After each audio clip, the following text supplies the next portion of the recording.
Hello দোস্ত, কেমন আছেন? আশা করি সকলে ভালো আছেন এবং সুস্থ আছেন। আর আজ আপনাদের বলবো, ইন্ডিয়া ক্রিকেট ফ্যানরা এমনিতে একটা সদমাতে আছে, এমনিতে একটা মানসিক কষ্ট আছে। কারণ বিশ্বকাপের ফাইনালে গিয়ে যেভাবে ইন্ডিয়া ক্রিকেট দলটাকে হারতে হয়েছিল, সেই যে একটা সাদমা বা সেই যে একটা মানসিক বেদনা, সেইটা কাটিয়ে উঠতে না উঠতে আরও একটা দুঃখের খবর এলো। ইন্ডিয়া ক্রিকেট ফ্যানদের জন্য আরও একটা দুঃখের খবর।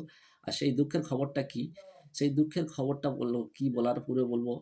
আমি দেখেছি যে যখন পাকিস্তান হারে, তখন ইন্ডিয়া ক্রিকেট ফ্যানরা উৎসাহিত হয় বা আনন্দ উল্লাস করে এবং সোশ্যাল মিডিয়ায় পাকিস্তানকে নিয়ে ট্রোল করে। ঠিক অনুরূপভাবে দেখেছি আমি, যখন ইন্ডিয়া কোনো টুর্নামেন্টে হারে, সেক্ষেত্রে দেখা গেছে যে পাকিস্তানি যারা সোশ্যাল মিডিয়া আছে বা পাকিস্তানি কন্টেন্ট ক্রিয়েটার আছে বা পাকিস্তানি ইনফ্লুয়েন্সাররা যারা আছে, তারা কি করে আপনার ইন্ডিয়াকে নিয়ে ট্রোল করে এবং ইন্ডিয়ার সমালোচনা করে বা ইন্ডিয়ার হারে আনন্দ উল্লাস করে। ইদানিং দেখছি যে কিছু বাংলাদেশি আছে যারা ইন্ডিয়ার হারের বা ইন্ডিয়ার যার কার সাথে হারুক, যদিও কিছু সংখ্যক, এটা বেশি নয়, বেশিরভাগ বাংলাদেশি যদি ইন্ডিয়াকে সাপোর্ট করে আমি জানি, কিছু সংখ্যক বাংলাদেশি আছে যারা ইন্ডিয়া হারের আনন্দ উল্লাস করে, হ্যাঁ, ইন্ডিয়ার বিরুদ্ধে ট্রোল করে। আর তাদেরকে আরও একবার সুযোগ করে দিল, কারণ কিন্তু কাল থেকে আমি দেখছি আমার ভিডিওতে অনেকজন কমেন্ট করেছে বা সোশ্যাল মিডিয়া দেখছি, তারা যে ইন্ডিয়ায় এসেছিল, ইন্ডিয়ায় এসে আপনার বিশ্বকাপে যে হেরে গিয়েছিল ইন্ডিয়ার বিরুদ্ধে, তাতে দেখা গেছিল কিছু বাংলাদেশি ফ্যানদেরকে অপমান করেছিল বা কিছু বাংলাদেশি ফ্যানদের সাথে মিসবিহেভ করেছিল। আর বাংলাদেশে হারার পরে যে ট্রোল করা হয়েছিল, আহ, সেই হারের প্রতিশোধ হিসাবে আপনার গতকালের ম্যাচটা বলছে যে আমরা সেই হারের প্রতিশোধ নিয়েছি। হ্যাঁ, গতকাল কি ম্যাচটা হয়েছে সেটা অবশ্যই বলি। আপনারা জানেন যে এই আন্ডার 19 এশিয়া কাপ হচ্ছিল, সেখানে আপনার ইন্ডিয়া এবং বাংলাদেশ সেমিফাইনাল উঠেছিল। ইন্ডিয়া বাংলাদেশ সেমিফাইনাল উঠেছিল। আমরা আশা করেছিলাম যে ইন্ডিয়া যে দলটা শক্তিশালী দল আছে, ইন্ডিয়ার আন্ডার 19 দলটা যথেষ্ট শক্তিশালী দল, সেই দল হিসাবে আমরা ভেবেছিলাম যে ইন্ডিয়া অবশ্যই ফাইনালে চলে যাবে। কারণ ইন্ডিয়া তাদের গ্রুপ ম্যাচে একমাত্র ম্যাচ হেরেছে, সেটা পাকিস্তানের সাথে। এবার দুটো ম্যাচ জিতেছে। আর যদিও বাংলাদেশের কথা বলতে গেলে, বাংলাদেশ কিন্তু তাদের গ্রুপ স্টেজের ম্যাচে একটা বলে হারে না, তারা আনবিটেড আছে। আর তারা আনবিটেড ফাইনালে চলে গিয়েছে। সেক্ষেত্রে আমরা তবু আশা করেছিলাম যে বাংলাদেশের দল থেকে ইন্ডিয়া দল অবশ্যই যথেষ্ট শক্তিশালী, ইন্ডিয়া দল অবশ্যই সেমিফাইনাল থেকে ফাইনাল উঠে যাবে। সেই আশা নিয়ে খেলাটা অতটা গুরুত্ব দিইনি। তারপর পরবর্তীতে যখন দেখলাম যে না, বাংলাদেশ যা দুর্দান্ত পারফরমেন্স করে জিতে গেছে, তারপরে দেখলাম যে কেন বাংলাদেশ আনবিটেড আছে এখনো। সত্যি বলতে বাংলাদেশ ক্রিকেট যথেষ্ট ভালো ক্রিকেট খেলেছে। বাংলাদেশের যুব ক্রিকেটাররা, বাংলাদেশের যে আন্ডার 19 যে টিমটা আছে, যথেষ্ট একটা টিম ওয়ার্কে করে দিয়ে টিম ইউনিট হিসাবে তারা দুর্দান্ত পারফরমেন্স করেছে।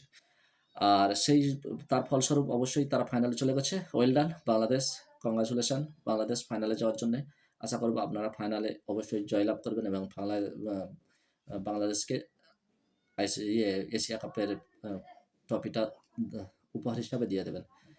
সো এই হচ্ছে কথা। আর বাংলাদেশি যারা ট্রোল করছেন, তাদের বলবো ভাই, আপনারা যে হারের পরে যে ইন্ডিয়াকে বলছেন, এটা ইন্ডিয়ার বিরুদ্ধে যে হারের আপনারা ট্রোল করেছেন, তার বদলা এটা ইন্ডিয়াকে হারিয়ে দিয়ে বদলা নিচ্ছি। ভাই, এটা এটা করা ঠিক হচ্ছে না। কারণ দেখুন, আমি জানি যেমন কিছু বাংলাদেশির আছে যারা ইন্ডিয়াকে ট্রোল করেছিল বা ইন্ডিয়া হারের আনন্দ উল্লাস করেছিল, হ্যাঁ, সেটার সংখ্যা যেমন খুবই নগণ্য ছিল, ঠিক অনুরূপভাবে ইন্ডিয়ার যারা মানুষ ইন্ডিয়ার যারা মানুষ আপনাদের ট্রোল করে, তাদেরও সংখ্যা খুবই নগণ্য। সো আশা করব অবশ্যই এই যে কাদা ছোঁয়াছুঁইটা বন্ধ করবেন এবং একে অপরের প্রতি ভালোবাসা পোষণ করবেন। আর দেখুন, আমি অ্যাজ এ বাঙালি আমি চাইবো অবশ্যই বাংলাদেশ এই এশিয়া কাপের ফাইনালে উঠেছে যখন, ইন্ডিয়া যখন নেই, আমার দেশ যখন নেই, আমি তার অবশ্যই আমাকে সাপোর্ট করবো বাংলাদেশকে। কারণ আমি বাঙালি, একজন বাঙালি হিসাবে অবশ্যই আমার বাংলাদেশকে সাপোর্ট করা উচিত। সো অবশ্যই সাপোর্ট করবো বাংলাদেশকে। আর আশা করবো বাংলাদেশ দুর্দান্ত যেভাবে ভালো খেলছে সেইভাবে অবশ্যই আরব আমিরাতের সাথে। আর পাকিস্তানের কথা বলতে, পাকিস্তান দলটা কিন্তু আনবিটেড ছিল। পাকিস্তান দলটা খুবই দুর্দান্ত ফর্মে ছিল। বিশেষ করে নাসিম শাহর ভাই যা দুর্দান্ত বোলিং করছিল, আমরা আশা করেছিলাম যে তারা অবশ্যই ফাইনালে চলে যাবে, ইন্ডিয়া পাকিস্তান ফাইনাল হবে। সেক্ষেত্রে দেখা যাচ্ছে একই দিনে দুটো অঘটন ঘটলো। একই দিনে বাংলাদেশ যেমন ইন্ডিয়াকে হারিয়ে অঘটন ঘটিয়েছে, এবং অনুরূপভাবে তার থেকে আরও বড় অঘটন ঘটিয়েছে যে পাকিস্তান দলটা এশিয়া কাপে দুর্দান্ত ছন্দে থাকা দল, সেই দলটাকে হারিয়ে দিল কিনা ইউনাইটেড আরব আমিরাত, ইউএই হারিয়ে দিয়ে ফাইনাল উঠে গেল। আর ইউএই টিমটার কথা বলতে গেলে, আপনার ইউএই টিমটা আপনার পুরোটা দেখতে গেলে পুরোটা ইন্ডিয়ার টিম। অ্যাকচুয়ালি পুরোটা ইন্ডিয়ার টিম, কারণ ইউএই যে টিমটা খেলছে তার প্রায় সবই প্লেয়ার ভারতীয় বংশোদ্ভূত। ভারতীয় বংশোদ্ভূত টিম। সো আশা করবো অবশ্যই বাংলাদেশ ফাইনালে গিয়েছে। অবশ্যই বাংলাদেশে আমি যখন ভিডিওটা রেকর্ড করছি সেই পর্যন্ত আপনি দেখবেন ১৩৫ রানে ১ উইকেট হয়ে আছে আর ২৯ ওভার চলছে। যথেষ্ট ভালো স্টেজে আছে বাংলাদেশ আন্ডার-19 দলটা। আর ঠিক অনুরূপভাবে আপনার বলতে গেলে বাংলাদেশ দলের জন্য একটা যেমন খুশির খবর, আর ঠিক বাংলাদেশ সিনিয়র দলটা কিন্তু আরও একটা জঘন্য পারফরম্যান্স করেছে। আমরা দেখেছি বাংলাদেশ যখন নিউজিল্যান্ডের বিরুদ্ধে ঘরের মাঠে সিরিজ তো হারলো এবং নিউজিল্যান্ডের মাঠে গিয়ে কিন্তু কি বলে লজ্জাজনক হারের শিকার হয়েছে। ঠিক অনুরূপভাবে একই দিনে বাংলাদেশের আন্ডার-19 দলটা যেমন দুর্দান্ত একটা ভালো স্টেজে নিয়ে গেছে, ঠিক অনুরূপভাবে আবার সিনিয়র দলটা নিউজিল্যান্ডের ঘরের মাঠে গিয়ে নাকুনে চুবড়ি খাচ্ছে। সো আশা করব অবশ্যই বাংলাদেশ আন্ডার-19 দলটা তাদের ভালো পারফরম্যান্স করে এশিয়া কাপ জয় করবে। জয় করে বাংলাদেশকে উৎসর্গ করে বাংলাদেশের ক্রিকেট ফ্যানদের জন্য ট্রফিটা উৎসর্গ করবে এবং বাংলাদেশকে ক্রিকেট ফ্যানদের একটা আনন্দ উল্লাসের একটা সুযোগ দিয়ে দেবে। সো এই বলে আজকের ভিডিওটা শেষ করব। যদি ভিডিওটা ভালো লাগে অবশ্যই ভিডিওটাকে লাইক করবেন এবং চ্যানেলটাকে সাবস্ক্রাইব করবেন। আর দেখা হচ্ছে একটা নতুন ভিডিওতে। ততক্ষণের জন্য বাই বাই।